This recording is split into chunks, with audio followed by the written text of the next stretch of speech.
শুরুতে একবার এই দৃশ্যটা দেখে রাখুন, নিজেকে প্রশ্ন করুন কি করছেন ক্রিশ্চিয়ানো। একবার রিয়াল মাদ্রিদ প্রেসিডেন্ট পেরেজ বলেছিলেন, রোনালদো অসুস্থ, তাকে দেখে মনে হবে না কিন্তু সে অসুস্থ। যদি সে এমন না হতো তবে এসব কাজ করতো না যা এখন সে করে। 2012 সালের এক অডিও ফাঁস হয়, সেখানে এসব কথা বলেন ফ্লোরেন্তিনো। কেন সেই কথা বলেছিলেন তিনি, এর প্রমাণ এরপর প্রায় সময় দিয়েছেন বেফাঁস মন্তব্য করে। যেসব কথা বলেছেন রোনালদো, তাতে ভক্তরা তার পক্ষে থাকলেও এসব কথার সমালোচনা হয়েছিল বেশি। তবে পেরেজ যে মোটেও ভুল কিছু বলেননি, এবার সেটার প্রমাণ করে দিলেন 40 বছর বয়সী এই তারকা। গত রাতে এএফসি চ্যাম্পিয়ন্স লিগের সেমিফাইনাল হেরে যেন মাথা খারাপ হয়ে গেছে তার।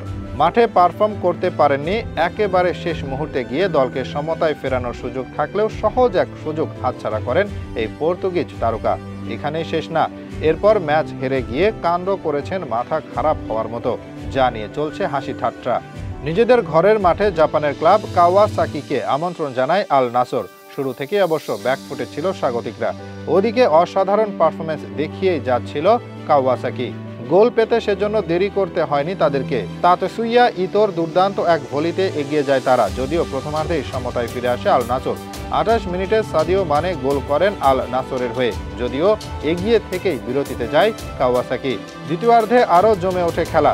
এরিসন একাই প্রতিপক্ষকে বোকা বানিয়ে বল নিয়ে ঢুকে যান বক্সের মাঝে, এরপর তা বাড়িয়ে দেন ইয়েনাগার দিকে।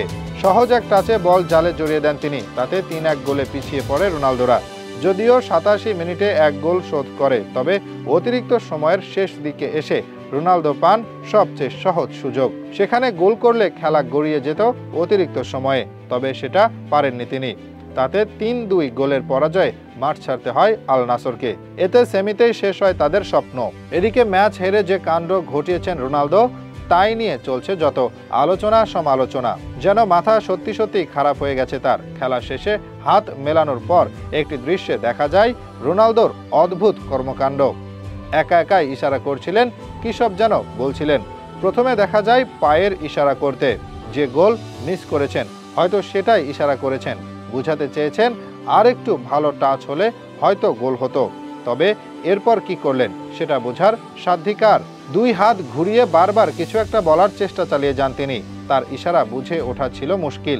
এর মাঝে আবার ক্যাপ্টেন আর্মব্যান্ড খুলে ফেলেন তিনি। ভাগ্যিস পরে অবশ্য দুজন এসে তাকে সান্ত্বনা দিয়েছে, নয়তো এই অবস্থা যে কতক্ষণ চলতো সেটা রোনালদো ভালো বলতে পারত। শেষে দেখা যায় তাদেরকেও কিছু একটা বোঝানোর চেষ্টা করছেন। বোঝাই যাচ্ছে সেমিতে হারের হতাশায় এমন করেছেন। 3 বছর ধরে ক্লাবে এলেও এখনো যে নেই কোনো মেজর শিরোপা, আর এটাই আক্ষেপে ফেলেছে তাকে।